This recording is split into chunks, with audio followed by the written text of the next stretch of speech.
rabbil alamin wal aqibatu lil muttaqin wala udwana illa 'alal zalimin. Asyhadu an la ilaha illallah wahdahu la syarika lahu wa asyhadu anna Muhammadan 'abduhu wa rasuluh. Allahumma salli ala Muhammad wa ala alihi wa ashabihi wa man tabi'ahum bi ihsani ila yaumiddin. Raditu billahi rabba wa bil islami dina wa bi Muhammadin nabiyya wa rasula. Subhanaka la ilma lana illa ma 'allamtana. Hadirin hadirat Bapak Ibu sedang jemaah yang berbahagia, sebagaimana yang kita ketahui bahwa pada tanggal 27 November yang akan datang atau kurang dari sepekan, yakni tepatnya hari Rabu, maka kembali kita sebagai rakyat Indonesia akan menjalankan hak kita sebagai konstitusi untuk memilih pemimpin yang akan datang. Maka sedang jemaah yang berbahagia, setiap kali ada perbedaan atau setiap kali ada pemilu, maka terjadi gejolak yang begitu luar biasa. Bahkan masih kita berkutak-katik apakah pemilu itu diperbolehkan dalam Islam, atau kalau ditanya bagaimana Islam memilih pemimpin. Maka sedang jemaah yang berbahagia, yang perlu kita ketahui bahwa sesungguhnya Islam itu sangat memperhatikan keberadaan pemimpin, karena sesungguhnya pemimpin itu yang akan menentukan dan menegakkan agama di tengah masyarakat. Namun demikian sampai hari ini tidak ada acuan baku bagaimana cara memilih pemimpin, karena semenjak Nabi wafat maka proses pemilihan khalifah itu beragam. Ada yang kita lihat ketika Rasulullah SAW wafat, maka sesungguhnya jenazah Rasulullah tidak langsung dikuburkan, bahkan ditunggu beberapa hari dengan berbagai alasan. Paling tidak kita ketahui bahwa Nabi wafat pada hari Senin tanggal 12 Rabiul Awal dan baru dikebumikan pada hari Rabunya. Maka ada 3 alasan ulama mengapa Nabi ketika itu sedikit terlambat penguburannya. Pertama, ada orang mengatakan bahwa tidak seluruh orang ketika itu bisa meyakini bahwa Rasulullah itu wafat. Bahkan tidak tanggung-tanggung, Umar kita pernah mendengarkan ketika Umar ketika itu sampai mengatakan, barang siapa yang mengatakan Nabi Muhammad wafat, maka saya akan penggal kepalanya. Sampai nanti yang mengklarifikasi itu adalah Abu Bakar As-Siddiq. Yang kedua, ada ulama mengatakan bahwa animo masyarakat untuk menengok jenazah Nabi itu luar biasa. Sementara Nabi hanya diletakkan di ruang kamarnya atau rumahnya, yang rumah itu sangat kecil. Di situ Nabi dimandikan, di situ Nabi disolatkan, dan di situ juga Nabi ketika itu dikebumikan. Maka karena sempitnya waktu, secara bergantian sahabat itu untuk menyolatkan, sehingga akibatnya para ulama mengatakan ketika itu terjadilah sedikit keterlambatan. Nah, yang ketiga, inilah yang mungkin ada konotasinya dengan pemilu. Apa yang dikatakan saat itu para sahabat ingin menentukan siapa yang akan meneruskan kekhalifahan setelah Nabi.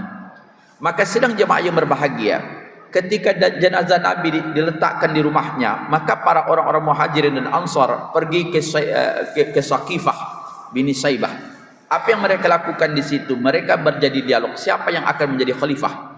Orang-orang Muhajirin ketika itu berharap mereka lah yang menjadi khalifah, sebagaimana yang juga diinginkan oleh orang-orang Ansar.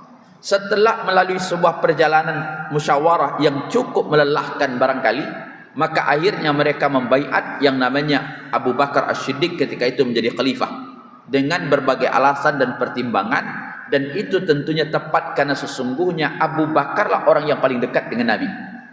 Setelah perjalanan waktu, Abu Bakar pun wafat, tapi menjelang wafatnya Abu Bakar pernah berpesan. Apa pesan dan yang wasiat yang pernah disampaikan oleh Abu Bakar? Bahwa kalau seandainya saya wafat, maka khalifah setelah saya adalah Umar bin Khattab. Maka Umar naik menjadi khalifah dan dibaiat menjadi khalifah, tidak diminta persetujuannya pada masyarakat dan tidak pernah dibicarakan pada tataran rafat, langsung diangkat karena masyarakat ketika itu sangat taat kepada apa yang disampaikan oleh Abu Bakar As-Siddiq.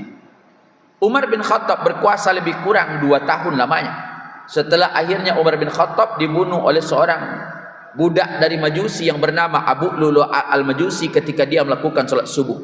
Maka saat itu ketika dalam sakaratil maut, Umar bin Khattab ketika itu menunjuk beberapa orang sebagai tim formatur lah kalau hari ini, yang disebut di dalam istilahnya tim surah.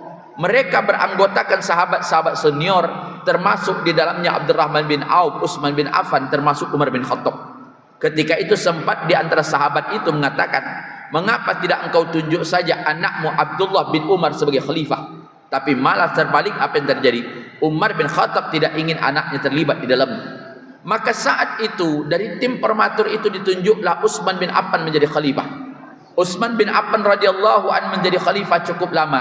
sampai nantinya ketika itu Utsman juga terbunuh, tetapi Utsman tidak memberikan wasiat sebagaimana yang pernah dilakukan oleh Abu Bakar, dan dia juga tidak menunjuk tim ketika itu sebagaimana yang dilakukan oleh Umar.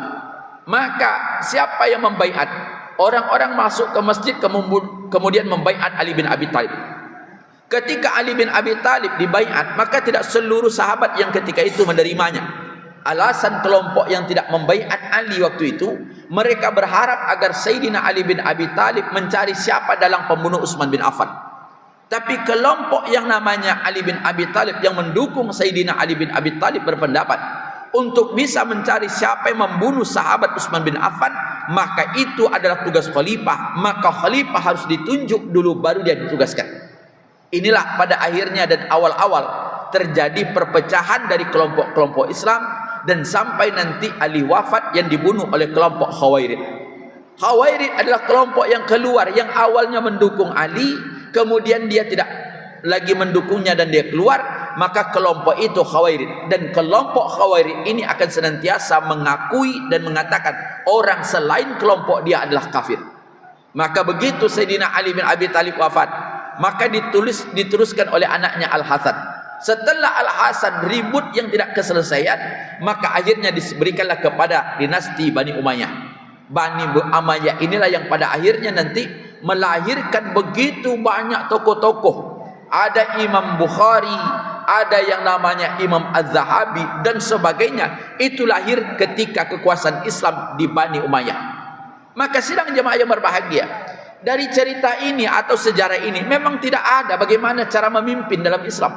Walaupun sekali lagi Islam sangat menentukan bagaimana pemimpin itu. Maka hari ini di negara-negara Islam, baik itu di Timur Tengah atau di luarnya, enggak sama. Ada negara-negara yang kadang-kadang dia memakai sistem kerajaan seperti Arab Saudi. Bahkan yang paling dekat dengan kita Malaysia kerajaan, tapi pemerintahannya parlementer, diperintahkan oleh Perdana Menteri. Tapi berdasarkan kesepakatan kita dari awal, maka di Indonesia itu memiliki sistem seperti Barat. Maka ada orang mengatakan pemilu itu sistem Barat. Iya, karena kalau kita baca, memang di Baratlah dulunya ada kelemahannya dan ada juga keutamaannya. Keutamaannya apa? Ada masa yang cukup untuk membatasi kekuasaan. Apalagi hari ini setelah Orde Baru, kekuasaan itu hanya diberikan 2 kali periode, 5 kali 2. Setelah itu tidak ada lagi. Dan mereka boleh naik setelah itu, dan setelah itu selesai. Tidak berkepanjangan. Maka ada juga dampaknya, ada negara yang tidak dibatasi. Tapi ada juga negara yang berdasarkan nasabnya. Seperti di Saudi Arabia, dari datuknya sampai ke nenek, ke cucu-cucunya sampai sekarang Muhammad bin Salman. Itu akan terus nanti ke bawahnya, karena memang sistem negaranya demikian.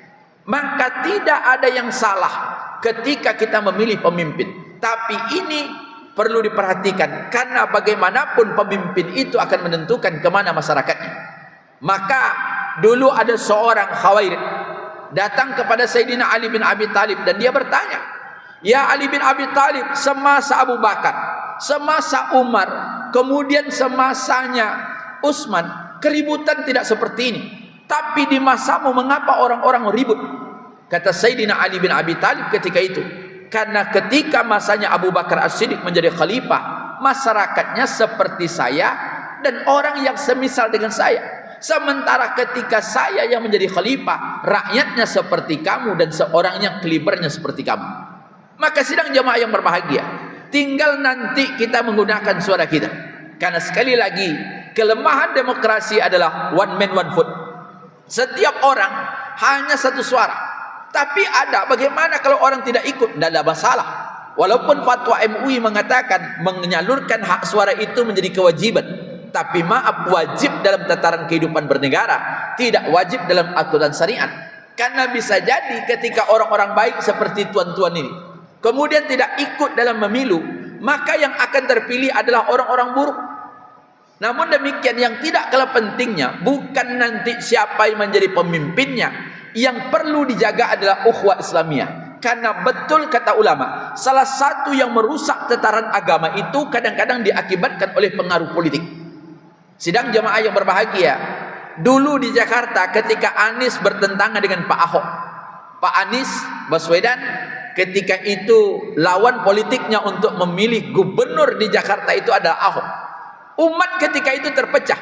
Satu kelompok membuatkan fatwa bahwa tidak boleh memilih pemimpin seorang yang tidak seakidah dengan kita. Bahkan dibuat di masjid. Masjid ini tidak akan menyolatkan pendukung Ahok. Kan luar biasa, Pak. Tapi Ahok tidak kalah penting, dicari pula ustadz yang bisa bersama dia. Dibuat pula fatwa dari kelompok itu. Kelompok itu mengatakan boleh saja memilih pemimpin yang tidak seakidah dengan kita, karena yang disuruh memilih pemimpin yang dalam Islam itu bukan seperti pemilihan gubernur. Akibatnya apa? Agama itu menjadi rusak. Sama dulu 12 tahun yang lalu ada di Pekanbaru ini calon pemimpin 2 pasang, 1 perempuan dan 1 laki-laki. Karena laki-laki ini ingin bernuaksa juga untuk berpolitik, maka ada ustadz-ustadz yang menyampaikan bahwa memilih perempuan itu hukumnya haram, karena perempuan tidak pas untuk menjadi pemimpin. Bahkan maaf, ada partai-partai politik Islam yang menjadi sponsornya untuk menyampaikan pesan-pesan itu. Tapi partai Islam yang di Pekanbaru memilih perempuan itu dianggapnya haram, tapi di tempat lain dia juga mendukung partainya yang mendukung perempuan. Inilah anehnya politik. Maka sidang jemaah yang berbahagia, kalau dikatakan politik itu banyak menghancurkan negara, iya. Ada contoh yang paling menarik di Timur Tengah itu sampai hari ini Yaman. Yaman itu unifikasinya pada tahun 1990. Dulu ada 2 Yaman, Yaman Utara dengan Yaman Selatan. Berbeda negara, satu ibu kotanya Sanaa, yang satu Aden. Tapi dunia menyatukan menjadi satu, karena memang satu rumpun, satu nasab, sama-sama orang. Tapi pada akhirnya pemilu. Dibuatlah pemilu pertama tahun 1993. Terpilihlah Ali Abdul Saleh sebagai presiden. Tapi Ali Abdul Saleh tidak diterima oleh kelompok yang namanya dari selatan. Akhirnya terjadi peperangan. Masuk lagi namanya Burhanuddin Houthi, orang Syiah. Orang Syiah ini mengatakan Abdul Saleh sudah terlampau lama menjadi presiden, 33 tahun, tapi negaranya tetap miskin, berkiblat ke negara barat. Maka terjadi Arab Spring tahun 2011, hancur. Sampai hari ini Yaman itu hancur. Coba lihat, negara Arab yang paling miskin itu Yaman. Dulu banyak mahasiswa kita belajar ke sana karena ada subsidi yang luar biasa. Sekarang hancur.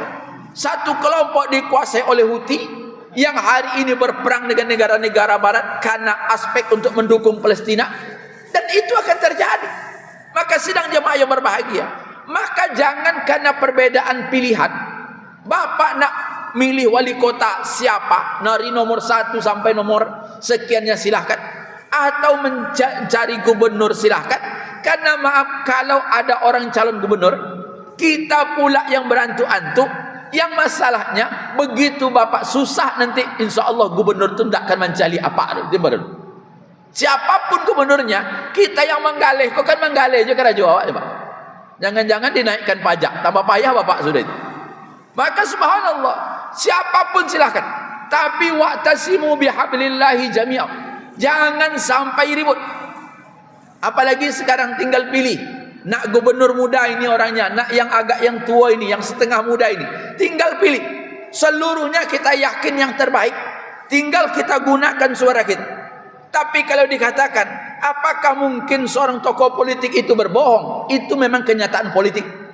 Karena ada teori politik mengatakan politik itu kan menarik kekuasaan.